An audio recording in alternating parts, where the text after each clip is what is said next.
యేసు రక్తమే జయం పరిచర్య ప్రైజ్ ద లార్డ్. ఫిబ్రవరి 3వ తేదీ 2025. ఈరోజు దేవుని వాక్యము.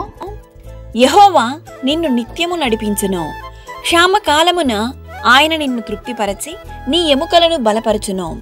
నీవు నీరు కట్టిన తోట వలెను, ఎప్పుడునూ ఉబుకుచుండు నీటి ఊట వలెను ఉండెదవు.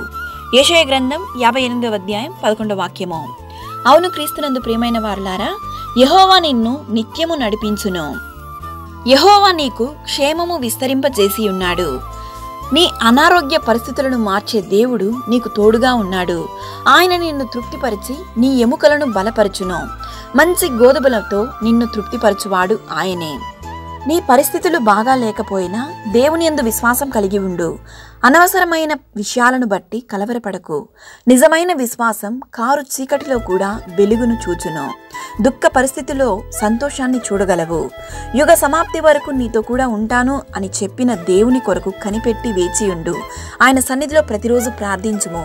దేవుని యొక్క ఆశీర్వాదం ఎప్పుడునూ ఉబుకుచుండు నీటి ఊట వలెను ఉండును. ఈ దినాన అట్టి ఆశీర్వాదం, దేవుని యొక్క కృపా కనికరం దీవెనలు దేవుడు మనందరికీ అనుగ్రహించును గాక. ఆమేన్. God bless you.